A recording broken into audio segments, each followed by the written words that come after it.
tiene algunas frases famosas que muchos periodistas por ahí la ponen sacada de contexto, ¿no? Y dice, cuando la crítica lucha contra el estado de cosas, la crítica no es la pasión del cerebro. Eso está contra los críticos críticos. Pensaban que lo importante era hacer la crítica, que es, digamos, la pasión del cerebro. Él dice que si no, cuando lucha contra el estado de las cosas concretas, es el cerebro de la pasión. La crítica es el cerebro de la pasión. No es un bisturí. Y esto para un médico es como que tiene que disecar, ¿no es cierto? Y buscar algo, sino es un arte. La crítica, está hablando de la crítica. Su objetivo es su enemigo, al que desea no refutar, sino aniquilar. O sea que no sentemos hacer crítica literaria, decía él, sino que la crítica tiene que servir para algo. Dice, ella no se presenta como un fin en sí mismo. En realidad, los que querían a la izquierda, la crítica era un fin en sí mismo, sino solamente como un medio. Su pato fundamental es la indignación. ¿Cómo hacer para criticar? El pato fundamental es la indignación, su obra esencial es la denuncia. Y después dice, se trata de no otorgar a los alemanes ni un solo instante de ilusión ni resignación. Hay que hacer de la opresión real una aún más opresiva, añadiendo a ella la conciencia de la opresión. O sea, te decía, ¿qué función tienen los críticos? Que los que están oprimidos tengan conciencia que se dedican a la opresión. Porque si están oprimidos y no tienen conciencia, no tienen problema. Pero él decía, ¿qué tenemos que hacer los críticos? Añadir la conciencia a la opresión. Hay que hacer la vergüenza aún más vergonzosa volviéndola a escuchar. O sea que la opresión, aunque exista, si no se puede poner en la conciencia, no se hace pública, no se hace vergonzosa ni se hace conciencia y no se pelea contra la opresión. Él decía, bueno, la crítica tiene que ser para eso, pero no para jugar con un criterio especulativo.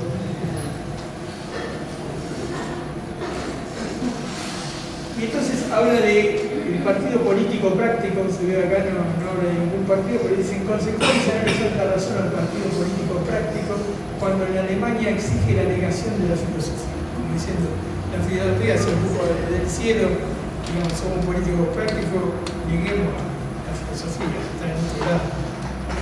Se equivoca, dice, al no exigir, sino al detenerse en la mera exigencia, que ni pone ni puede poner seriamente en práctica. En una palabra, no podéis suprimir la filosofía sin realizarla. Claro, no podéis suprimirla sin realizarla. Claro. O sea, que le dice a los prácticos, está bien, querés suprimir la teoría filosófica, pero realizar, primero tenés que realizar, si no, no se puede suprimir. En un error similar, que partiendo de valores inversos al que cometía el partido político teórico, a eso se refiere a los hegelianos de izquierda, ¿no? Que tienen su origen en la filosofía. Este partido solo vio en la lucha actual el combate crítico de la filosofía con el mundo alemán. No tomó en consideración que la filosofía que existe desde entonces pertenece ella misma a este mundo para el que es su complemento, aun cuando se trate de un complemento ideal. ¿Qué le está diciendo? Le está diciendo a los hegelianos de izquierda, ustedes hacen la crítica, pero están haciendo la crítica dentro del sistema. Por lo tanto, ustedes son la opción necesaria dentro del sistema. Son el complemento teórico del sistema. ¿Por qué? Porque lo único que piden es la discusión crítica y no la acción real. Por lo tanto, para ustedes, en realidad, son el complemento del sistema, no son la crítica del sistema. Él termina diciendo, muchachos, todo lo que hicimos hasta ahora era ayudar al sistema, aunque decíamos que no queríamos lucharlo. ¿Por qué? Porque en realidad somos la expresión práctica digamos, el complemento ideal o filosófico de la estructura del ser, pues si nos quedamos en eso. Dice, evitamos dar una descripción más detallada de este partido que puede ser reducida a su principal defecto. Creyó poder realizar la filosofía sin suprimir. ¿Sí bien?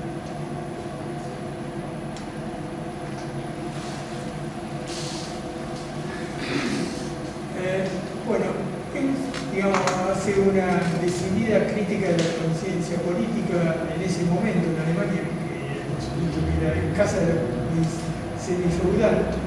La crítica de la filosofía especulativa del derecho no cierra su camino en ella misma, sino que se extiende hacia los problemas para cuya solución no existe más que un medio, una práctica. O sea, ahí fue muy categórico. O sea, vamos a criticar la filosofía del modelo solo en un medio, en la práctica.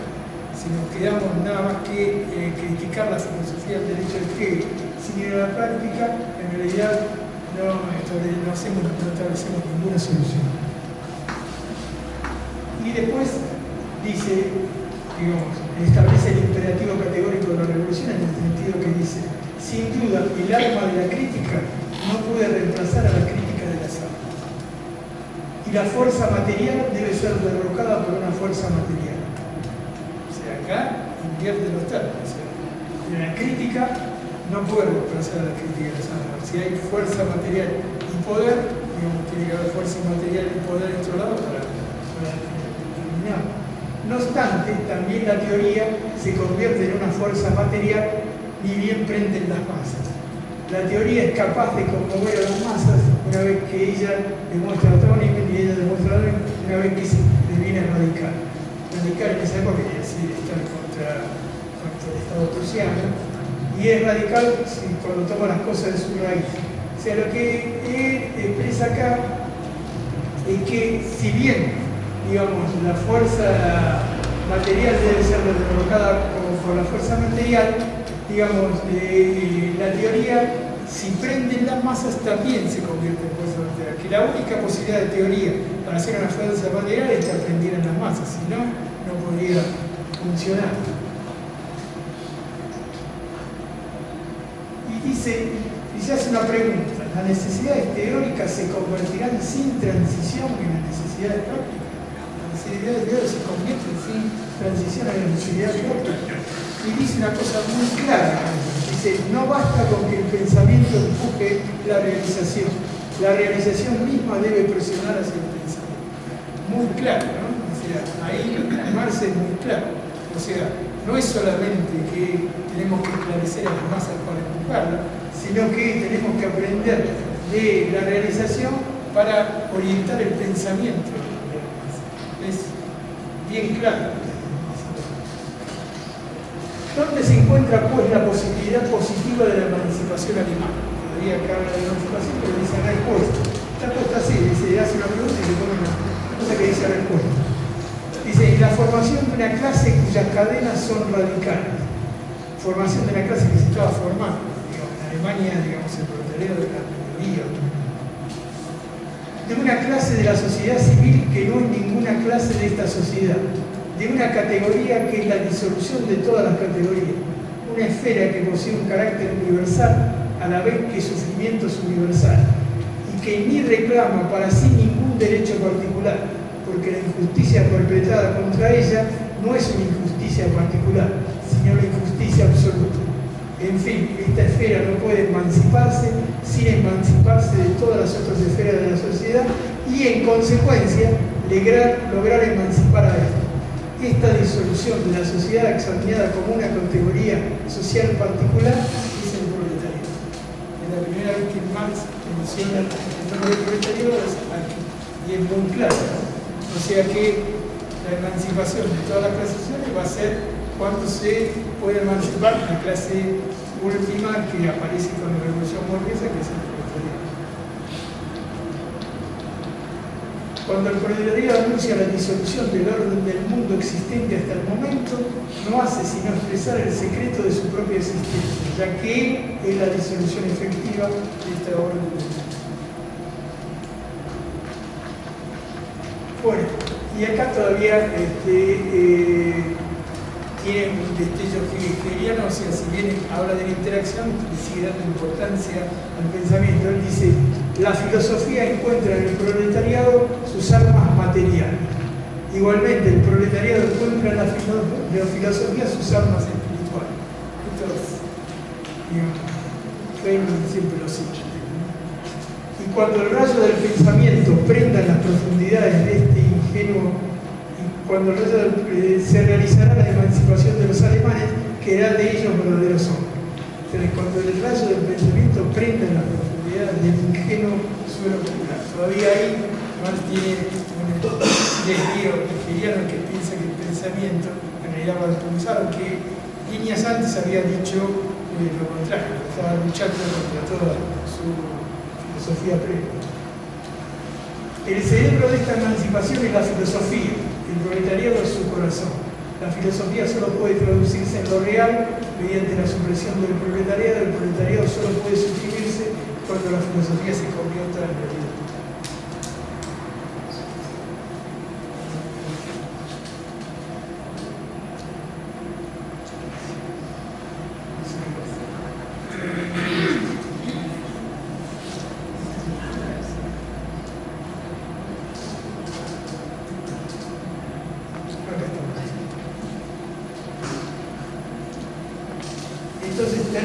¿Cómo termina el escrito? Dice, cuando todas las condiciones interiores hayan sido cumplidas, el día de la resurrección alemana será anunciado por el canto del gallo galo. ¿Qué quería decir? Él seguía pensando que la revolución se iba a iniciar en París, o sea que iba a haber una segunda revolución francesa. Entonces dice, cuando el día de la resurrección alemana comience, va a ser cuando se anuncie la revolución en Francia, o sea, con el canto del gallo galo. O sea, era lo que pensaba, por eso en realidad lo confirmó cuando el hecho de la revolución en París de los 48 empezó antes que la revolución alemana. Obviamente en eso no se equivocó. Francia era la parte política de la revolución, Inglaterra, como pensaba él, y Engels era la parte del desarrollo económico, y él pensaba y Engels que los alemanes le daban la filosofía al movimiento. Pero acá, digamos, Marx corta con los hegelianos completamente y en realidad define muy perfectamente lo que sería la revolución, que después lo va, digamos, a expresar mucho más completamente en la ideología alemana y en la tesis sobre Feuerbach. Él define completamente su posición al paso al comunismo, que todavía, digamos, eran momentos iniciales donde él va a pasar definitivamente al comunismo, que en realidad, como vamos a ver en la clase posterior, digamos, era la expresión de dos cosas. Una era la expresión de haber ido a París y tener contacto directo con la clase obrera y digamos, los grupos obreros de París, que en Alemania nunca había tenido contacto, porque había tenido contacto con filósofos. Y después lo que pasó en Alemania, que fue el levantamiento de los trabajadores de Silesia, que fue el hecho concreto de que pensó que eso era la unión que iba a empezar la revolución, en el sentido de que él se convierte como Engels a la idea completa de que hay que desarrollar un partido, una liga o algo, y entra en la Liga de